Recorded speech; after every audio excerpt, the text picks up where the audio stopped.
Fairy Tale 350 viewer comments. NW Order for Life gets us started out.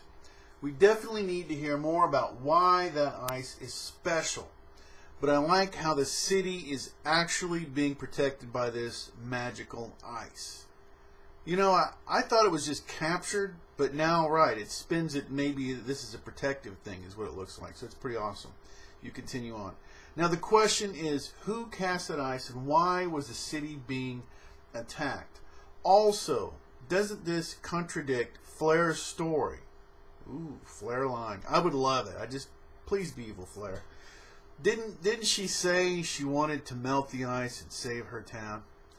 As happy as I am to see that demon gone, I would have liked to see more Chibi Minerva, but props to Gray for logically deducing the demon's weakness based on its action in battle. Yeah, it was a good chapter. It was very solid. You bring up a whole lot of good points. Flair. I want evil Flair. That would just be awesome. And also to find out that that's not the symbol of the village, which I haven't seen anywhere. And I ask, and nobody else has seen it in the village, that it really is some evil guild symbol on it. That would just be fantastic. Even more lies. All right. Appreciate your comment. Loyalist Viral. I have a feeling that the ice covering the city is going to be like the iced shell that Gray's teacher used.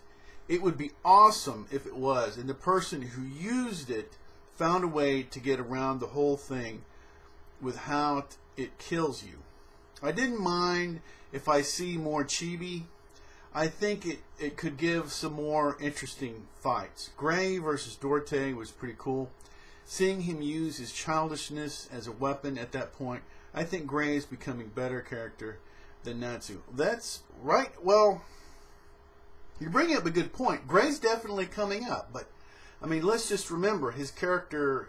We've had some good backstory, we've had some stuff, but he's never really got his time. And it looks like Gray's getting his time. And Natsu's he's at a valley, right? So, I mean, so Gray's probably higher in interest in everything than he's ever been, and Natsu's definitely at a low point. So it's a good point, Loyalist Viral, that you're bringing up. Very good points. Appreciate it, as always. All right, Karago Seizu, we got 4 comments, and that'll be it for this week. That's cool. Karago Seizu, yet another chapter that confirms how important Gray's character is going to be in the story. That Chibi thing turned out to be Heroes teasing the readers, and for the most part, him wasting panel space is in the end, it once again was reset. Yet, we had to see all the players, including the treasure hunters, turned into children. What I like is the story progresses at a decent pace. It gives us 2 chapters to deal with the trio or Dorte, and then moves on to something else. True, and before I get to the other 3 comments, I want to see, you know, little Urza and little Minerva. I'm really ready for it. I want to see that little battle. I don't know why. It's probably just me. I'm the only one that want to see it. I actually think that would be a lot of fun to see. And, well, there was another point, but I keep forgetting what it is. Let me read back here. Loyalist Viral had something, and you just did too. Oh, well, anyway, I'll just speak to it. The pacing in this has actually been good. I think a lot of us have had anxiety that we're going to get a Chibi arc and that this fight was going to go on, be stupid.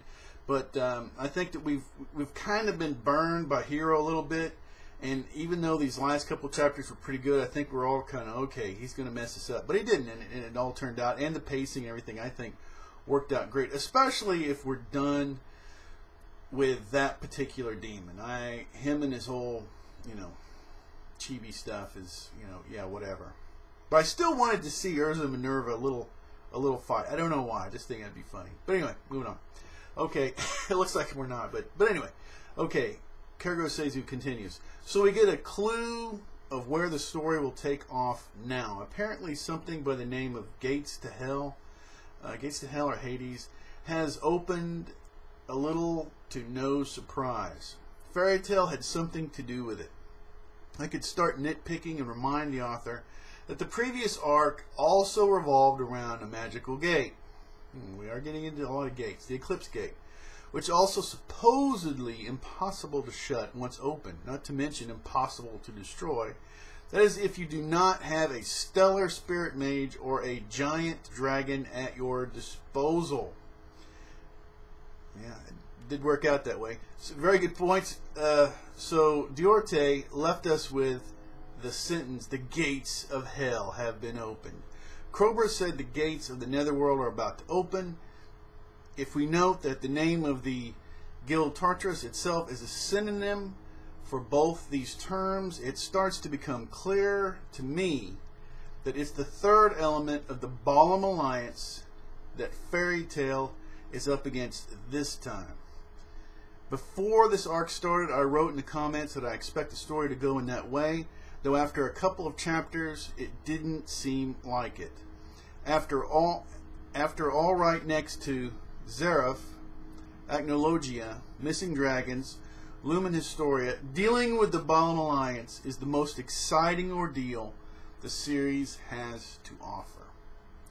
It may be too soon to assume it's Tartarus, but if it turns out to be true, I'll be even more eager to find out how the rest of the story unfolds. I'm excited.